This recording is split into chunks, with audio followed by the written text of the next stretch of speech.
The Radio Memories Network is brought to you in part by Liberated Syndication. Podcast publishing made easy. Libsyn.com. That's Libsyn.com.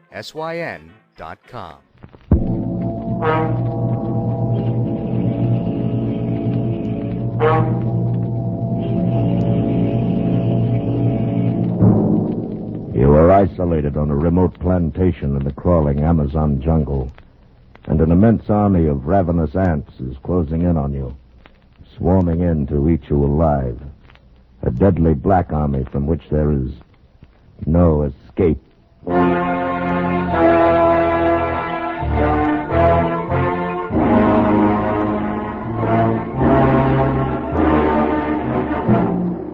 Escape, produced and directed by William N. Robeson, and carefully contrived to free you from the four walls of today for a half hour of high adventure.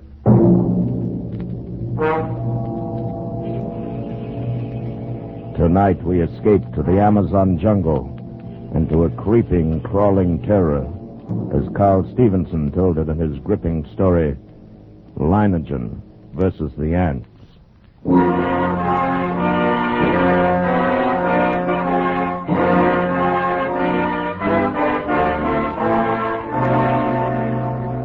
I first met Lineagen while performing my duty as district commissioner.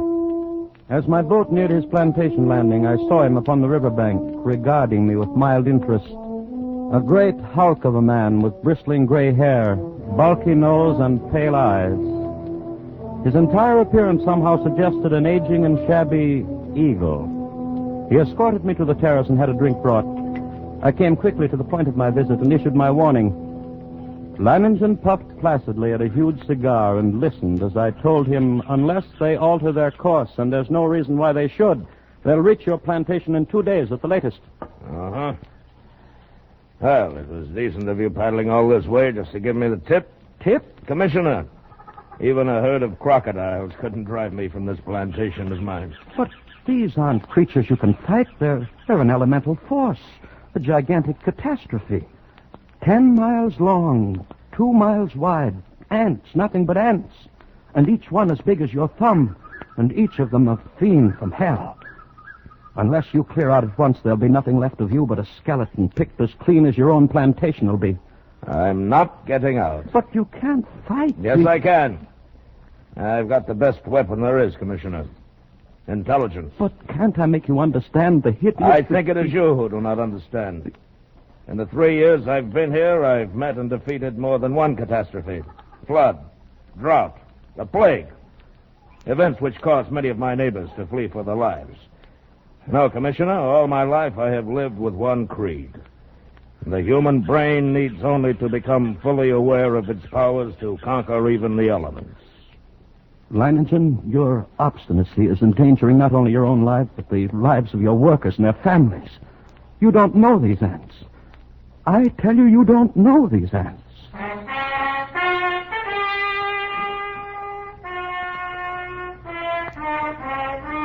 But Lineagen merely sat there, puffing at his cigar and regarding me with a smug grin, and I knew it was hopeless.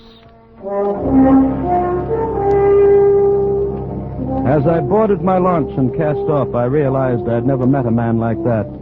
And I could not help wondering about the strange look in the commissioner's eyes as he boarded his launch and cast off.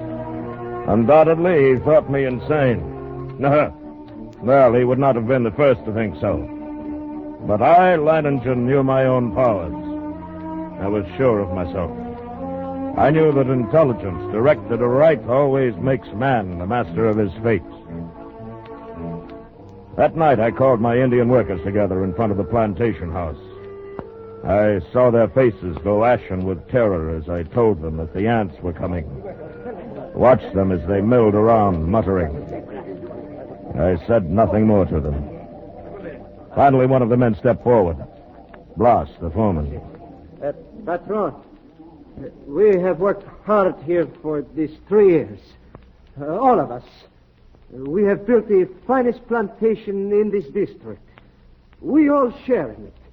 It has been a home for all of us and our families. Now the ants come. So? Those ditches we dug last year, the pipe we put in the ground, that was for the ants? Yes, that was for the ants. If we moved our families across the river, the ants could not reach them? Yes, that's right. And you? The ants are mighty. We know what they can do. All of us think that you are mighty. Patron, we will stay with you and fight against the ants. I knew that the men would give me that answer. I counted on it. I thought of the commissioner and wondered what he would say at such unquestioning confidence. Would he still think I was insane? All that night, Or had he dismissed and out of my mind. One man who calmly evaluated his chances against a deadly menace, coolly decided he could win and was willing to stake his life on it, to risk a horrible death for it. It was terrifying. And yet it was fascinating. The next morning I sent for my assistant. Together we went to the huge map of the district which hung from a wall of my office and checked the last reported position of the ants. Last night they had reached here, about 70 miles above this fork in the river. Traveling southeast. Yes. Directly toward Leiningen. Toward whom, sir? That plantation at the bend in the river belongs to a man named Leiningen. When would you say the ants will reach there? Oh, yeah, I don't know. I mentioned about tomorrow noon. Tomorrow noon. Still time. Still time? What do you mean, sir? Why, nothing.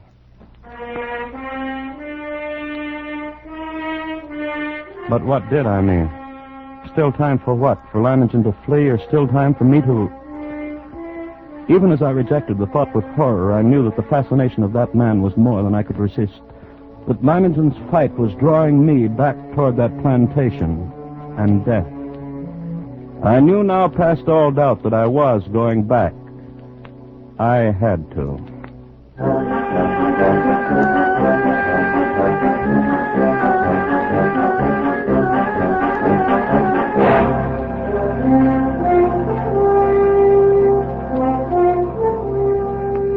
It was 10 o'clock in the morning when I rounded the bend and saw Leiningen's plantation before me. I put in at the dock and tied up the launch. Then I saw him standing on the bank above me, arms folded, stubby cigar in his mouth, and that same smug grin on his face. I made my way up to him. Back with another warning, Commissioner? No. Back to stay a while? Yes. You don't seem surprised. No, I'm not. You expected me? I thought you'd be back. Come along. We'll get some horses. You'll want to ride around the plantation, take a look at the defenses I've rigged up. Yes, I'll want to see the defense. And the ants. We'll be getting a glimpse of them before long, I should think. Yes, the ants.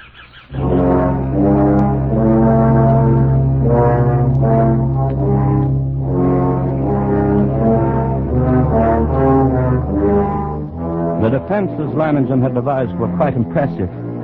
Surrounding three sides of the plantation like a huge horseshoe was a ditch 12 feet wide.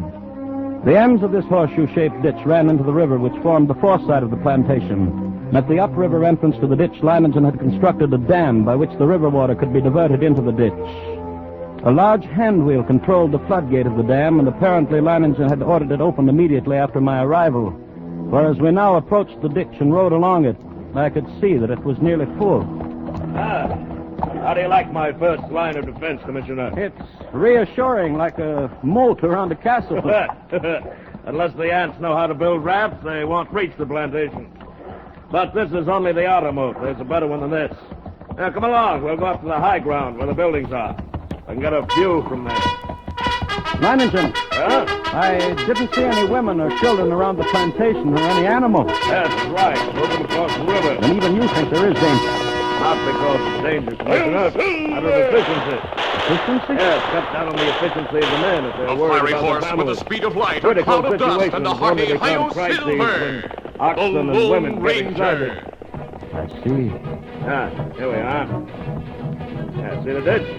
It's much smaller than the others. Yes, you've noticed how all the buildings are on this piece of high ground. The ditch surrounds them. It's lined with concrete. This is the legend Even of a filled man with and water. a horse. This is no barrier. How It's they not met. big enough. The story Well, of the if Lone fans get this far, Ranger They'll they'll get and no his farther. great horse This ditch Silver. wasn't built for water, Commissioner. See the pipes leading into it? See those storage tanks on the hill? The Petrol. Lone Ranger We can and throw up a Tonto wall were of trailing flame. the worst outlaw in the Can't West. bet they won't like His that. name was Butch I hope Cavendish. you're right. They had Lannington, followed look. his trail Over at for the edge many of the weeks, jungle, all those until animals. finally, they noticed that the Nothing like the footprints of wind. the outlaw's Everything horse from were fresh. jaguars to monkeys. Good heavens. Remember, they don't have any ditches. Can they escape? Now, they'll be all right as long as they don't get caught between the river and the ants. They can outrun the crawlers. No, I want If to they take get him trapped, alive. either the ants or the crocodile. Steady there, steady, boy. Over there. Look, Killer look. ambush him right way. Up there over the He missed horizon. me, but he shot my horse. There, Get Roger, after right. him. Get him up, fella. Look at them. Tonto's horse was tired and no match in speed for the animal Cavendish rode. The outlaw escaped. When Tonto returned from the futile chase, he found the Lone Ranger standing beside his dead horse. A good horse, Tonto. It was a sight I will never forget. But my next horse Over must the be range of faster. hills, as far as I wish could that- see, crept a darkening hem. You've Ever heard longer stories and of a wild broader horse, until the a fiery shadows white spread across the stallion. entire slope, You've then seen your downward. valley over there. Downward, where uncannily Cavendish swift. We'll be And on all the the green lookout for the herbage and wild the horse entire while we slope follow was being Cavendish. mowed as by a giant sickle, leaving only the vast moving shadow extending, deepening, and always moving nearer. Tonto's horse carried the Lone Lannington, we Ranger's can't last saddle, his against that. Look saddlebags, at and them. bridle, Why, they will while the figure masked ditches for man their and the corpses and Indian still have enough to continued on destroy foot every one along of the them. outlaw's We've trail. got to run. When they reached the top of a hill, Look, Tonto. No, they they halted haven't gotten suddenly to us and yet, and they stared at never an will. awe-inspiring sight far down in the valley. They saw a great white stallion in a death fight with a giant buffalo. The horse was plunging, rearing, charging, and dodging wildly. And the sun flashed from his coat as from a coat of Hostile army polished was silver. approaching in He perfect realized that formation. this was the legendary No white human stallion, battalions, the however one well ranchers drilled, and could ever hunters hope had to talked so rival the much about. precision of that Tonto, advance. you must have that horse. Along I'll the try to shoot front the that buffalo. moved forward as uniformly as a pistol straight shot. line, I'll get the closer ants before drew it's too nearer late. and nearer to the As water. he ran downhill, the Lone As they Ranger watched the approached, two battle. outlying The wings sleek of the white army stallion detached was nimble themselves and from the main courageous, body and but his started strength marching began to along the wane. sides of the The ditch. buffalo charged again No and doubt again. expecting at some The point to splendid find a muscles of the crossing. white horse were slower in responding. during this Then too hour-long slow, flanking he was movement, caught by the the main buffalo's army charge. remained Wet still. crimson stained his pure white coat. Across the Another scant charge. 12 feet The of white ditch, horse I saw it stared coming at and he them, couldn't dodge. He and they staggered and stared fell. back at me. The monster drew back and lowered his head for the Solid death mass. charge. And then Every one as two big as shots my rang thumb, out. with reddish black body and The long buffalo legs. shuddered from the impact of the masked man's bullets. For an Suddenly, instant, the he sound stood of the one motionless. nurses to freeze our blood jerked Then our heads in the fell. direction of the jungle on the far side of the ditch. Coming toward the ditch in a stumbling gallop was a singular being, a writhing animal-like blackened statue with a shapeless head and 4 quivering teeth.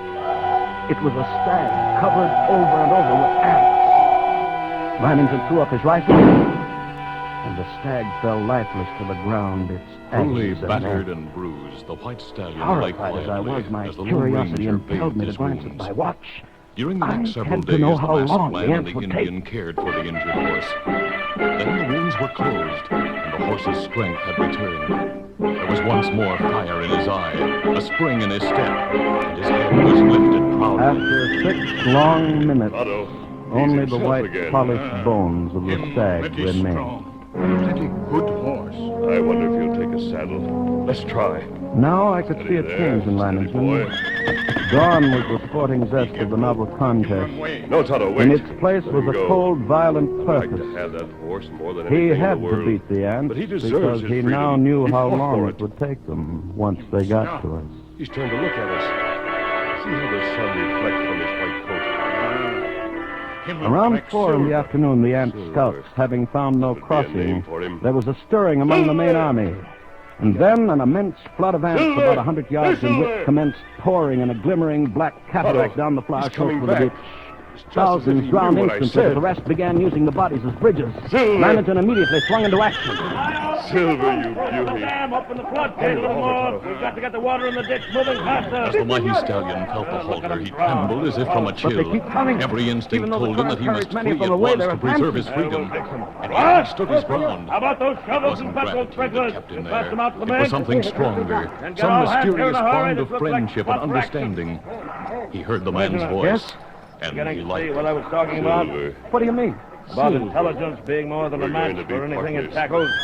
Take the ants. They've got no intelligence. Use halter. If they had, they'd have attacked along the whole length of the ditch instead of a narrow front like this. Never was a Cross horse by now. like this. No. Now, Silver. Too bad I'm We're not going to running work their together. campaign. The horse for them. was wild and Joke unused about to it the like ways that of men with and the weight of a halfway across saddle All and right, rider. But the masked man was a kind teacher. He was gentle yet firm, and Silver was intelligent. The stallion seemed to sense the desires of the Lone Ranger and did his best to cooperate. He learned quickly, and after several days of training, he was ready. Yes. But look at the ones on the far side of the ditch. Whole clumps of them rolling into the water. The rest are using them for bridges. Smarter than I thought. They're widening their No front, hoofs too. that Some ever of them beat are the getting plains across. like those thundering hoofs of the great Grab horse the cavalry, Silver. Commissioner. Make them In regret the it. last few days, Cavendish had gotten far away, but the masked man and Tonto trailed him relentlessly with only a minimum of rest. It took days to cut down the outlaw's lead, but at long last, Cavendish came into view. There he is. Come on, Silver!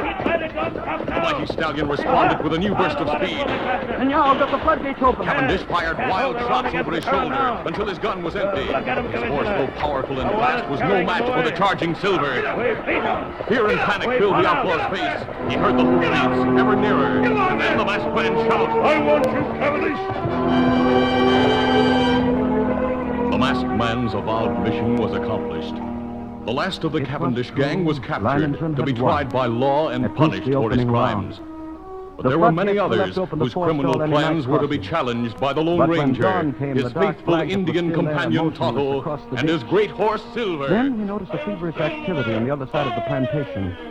Here a grove of tamarind trees lined the far end of the ditch, and every tree swarmed with a crawling insect. But instead of eating the leaves, they were merely gnawing through the stems so that a thick green shower fell steadily to the ground.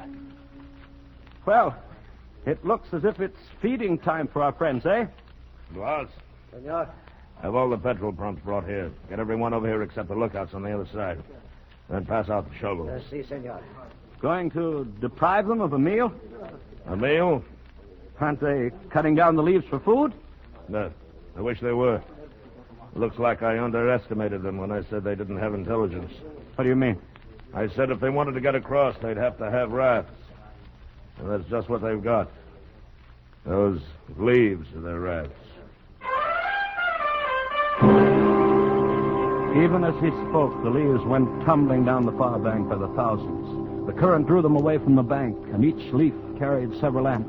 Don't worry. As long as you can keep spraying them and shoveling dirt on their rafts, they can't land. But there will be too many. It's true. Look, more leaves in the ditch all the time. Why, they'll have a solid carpet to walk across in a minute. Not so fast, Commissioner. I've still got a trick up my sleeve for them. The water! The ditch is drying up. Yes, of course it's drying up. That's the plan. Those are the orders I sent to the dam. Are you mad? As soon as it's empty, what's to prevent the... Look, the water's way down. It's almost dry. They'll be able to come across the bottom. They'll not make it. The man at the dam will have opened the gates by now. To flood the ants? Right. But what a chance to take. If anything should happen... Here it comes. Here comes the water.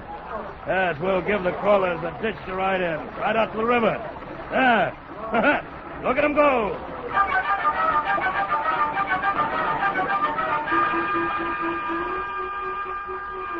Leiningen's tactics were successful at first. The violent flow of water at the original depth raced through the ditch, overwhelming leaves and ants and sweeping them along. 3 times the ditch was emptied. 3 times the ants raced across its bottom, and 3 times the rushing water, arriving just in time, carried them away. But the 4th time, as the water lowered nearly to the bottom of the ditch, we waited in vain for the rushing water, and then... What's the matter? What's gone wrong at the dam? Yes. Just as the man at the dam lowered the water almost to the bottom, the ants attacked. Before he could open the floodgate, he was almost surrounded. He ran. The ants kept coming. They are across the ditch. Leiningen stood motionless, absorbing the news of his defeat without a word. Then he raised his pistol and fired 3 shots into the air. The prearranged signal for all the men to retreat instantly to the second line of defense. The concrete ditches more than a mile from the point of the invasion. Soon after we arrived there, the natives commenced straggling in silently. Leiningen waited until all of them had gathered. Then he spoke to them. Well, lads, we won the first round and lost the second. But we'll smash the crawlers yet. Anyone who thinks otherwise can draw his pay and push off. There are rafts enough on the river and plenty of time still to reach them. You'll stay then. Good. Thank you, lads. And you, Commissioner? I can't persuade you to give up the fight? You cannot. Then I stay, too. Yeah. I knew you would. Senor, you are the ants have reached the ditch. They're trying to get across? No, senor. I didn't think they would. There's plenty of food out there for them. My fields and orchards, the work of 3 years. Ought to last them until morning, anyway.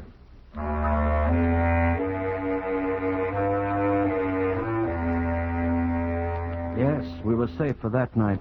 But the next morning, the black swarm was solid around us, and their shock troops were hard at work. They were dropping shreds of bark and twigs and leaves into the petrol-filled ditches, forming a floating bridge across the surface of the liquid. Leiningen stood silently watching this operation, and I could see a grudging admiration in his face. Then, after several hours, the attack came.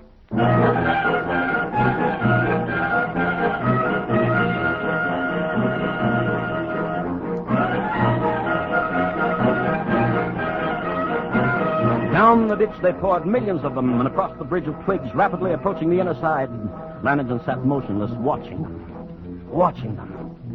Leiningen, for the love of God, don't sit there like a statue. They'll be on us in a moment. Let them fill the ditch first. Now. All right? Everyone back? Blas! Hand me the torch. Now we'll see how our friends like a little heat. Flames from the ditch shot into the air, devouring ants by the millions. It was some time before the petrol burned down to the bed of the ditch, but when it did, the devils came back for more. Again, Leiningen fired the ditch to destroy them. And still again they came on, but at each successive firing, the task of the ants grew easier because of the film of ash which now covered the petrol. And as they returned to the assault time after time, a slow, sickening horror crept into my mind. I looked quickly at Leiningen, then at the petrol tanks. He read my gaze and nodded slowly. That's right, Commissioner. We could hold them off forever if our supply of petrol was unlimited. But it isn't. We've got enough to fill the ditch once more. Leiningen, isn't there any way at all? We've got to do something. I know. There must be a way. There must be. Yes. What is it? We'll flood the whole plantation. Flood? But how? The river's higher than any point except this high ground we're on now. If the river was dammed all the way, it'd overflow that stone breakwater and flood the whole plantation. We've got to close the floodgate at the dam. That'll do it. You're mad. The dam is more than a mile away. Lads, listen to me. Listen, lads. I'm proud of you. Now, there's still a chance. By shutting the floodgates on the dam and flooding the whole plantation from the river. The moment I'm over the ditch, set fire to it. That'll allow time for the flood to wash away the ants.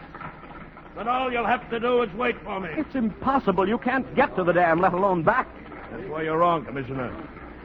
I'll get there, and I'll get back. Take care of things while I'm gone, huh?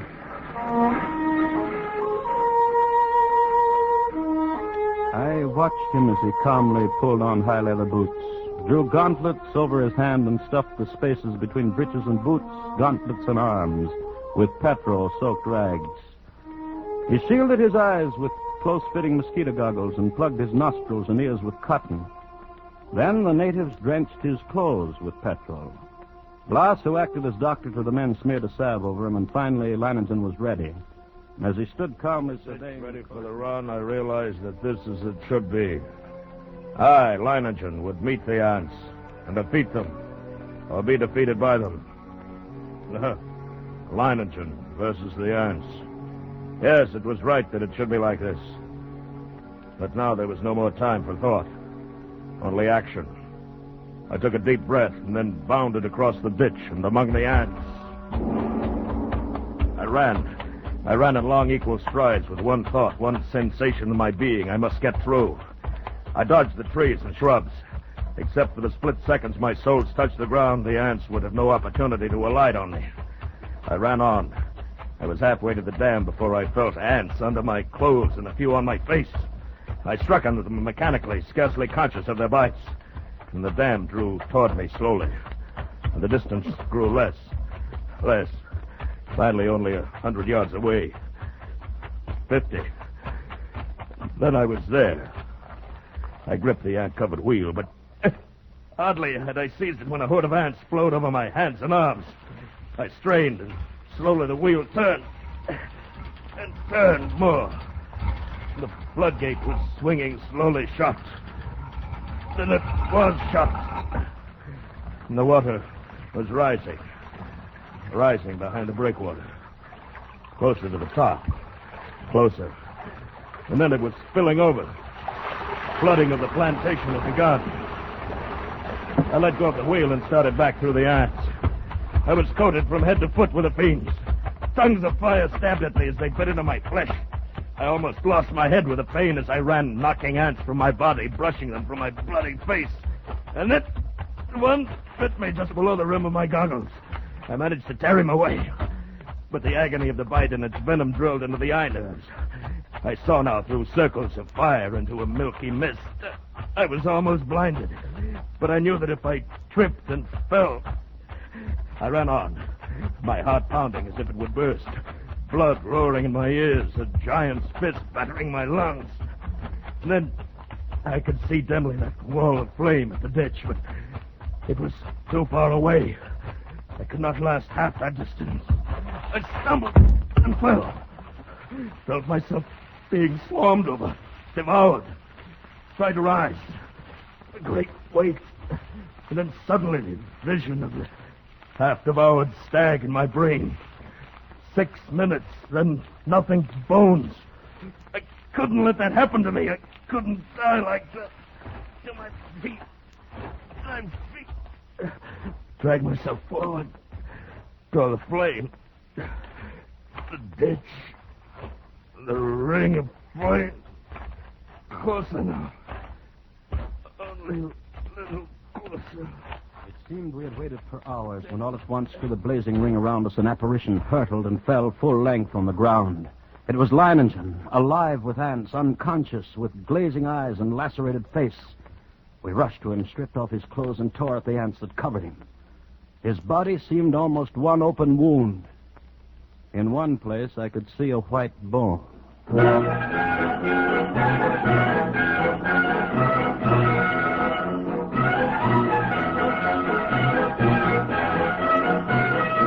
Later, as the curtain of flame lowered, I looked out where the blanket of ants had been and saw only a vast expanse of water, covering the entire plantation and working its way to within a few feet of the concrete ditch. The ants were gone, drowned, and Leiningen had won.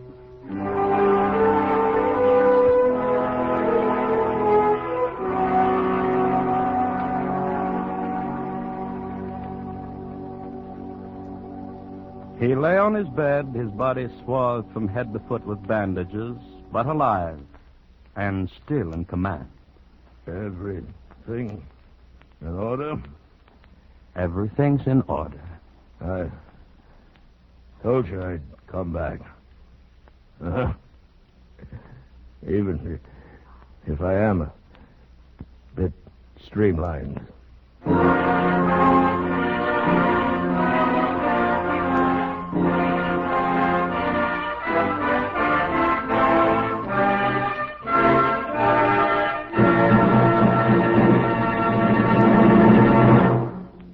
Escape is produced and directed by William N. Robeson, and tonight brought you Leiningen versus the Ants by Carl Stevenson, adapted for radio by Robert Wright, with William Conrad as Leiningen and Lou Merrill as the Commissioner. Music was conceived and conducted by Cy Feuer. Next week... You are groping through a dark alleyway in the French Quarter of New Orleans, with terror driving you on. And always before your eyes is the malevolent stare of a voodoo man, striking you with a deadly curse from which you must escape.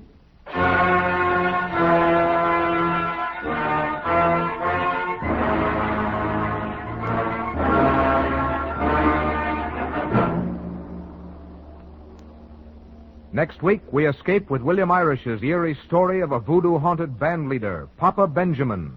Good night, then, until this same time next week, when we again offer you Escape.